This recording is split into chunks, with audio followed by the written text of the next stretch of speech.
Maxoutil.com, un max d'outils à prix mini, présente. Sud Radio, le journal des sports. À la une de l'actualité sportive, Morgane Thomas. La France peut-elle gagner contre l'Écosse? Verdict cet après-midi dans le tournoi des 6 nations. Les Françaises, elles, ont brillé au biathlon, vous l'entendrez.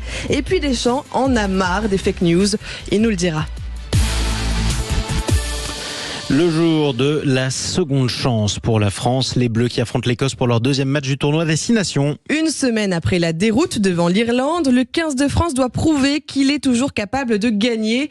Mais l'amertume persiste et on l'entend chez le capitaine Grégory Aldrit. On a rarement été humiliés comme la semaine dernière. Je pense qu'on avait tous un petit peu mal à la tête.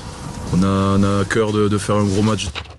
Pour ce match, du coup, 13 des 15 titulaires conservent leur place pour affronter l'Écosse à Édimbourg. Le manager Fabien Galtier a confiance en ses hommes. Ce qui nous a fait cruellement défaut en premier, c'est de jouer sans numéro 5 pendant quasiment 70 minutes. On peut s'adapter. Jusqu'à la 60e minute, on était à moins 7 à la marque. On a compensé. Mais il nous a manqué cruellement des armes pour harceler, pour mettre en difficulté et pour défendre aussi.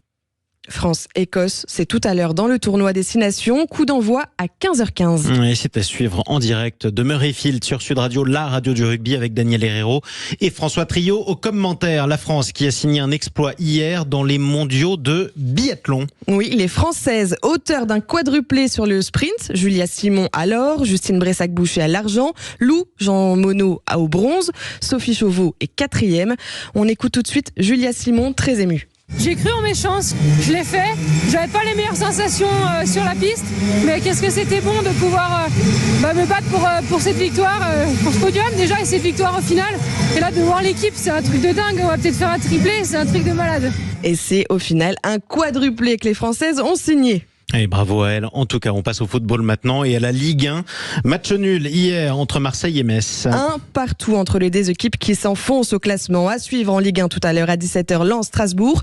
Et ce soir, 21h, PSG-Lille. En football, toujours Jean-Marie, hier a eu lieu le tirage au sort de la Ligue des Nations.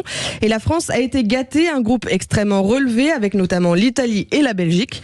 Ce sera en septembre. Didier Deschamps a été interrogé à ce moment-là sur l'avenir de Mbappé au PSG. Et voilà ce qu'il a répondu. Beaucoup sont focalisés là-dessus en annonçant des choses.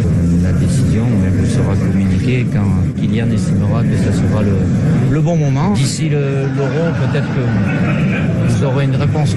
Et on le rappelle, l'Euro 2024, c'est en juin. Oui, exactement, on verra ça effectivement. La suite de la Coupe d'Afrique des Nations ce week-end également avec le match de la 3e place. C'est aujourd'hui, elle est disputée par l'Afrique du Sud et la RD Congo. Coup d'envoi à 21h En ce soir. attendant donc la finale entre qui et qui ? Eh ben vous le verrez. On le verra justement, la Côte d'Ivoire et le Nigeria.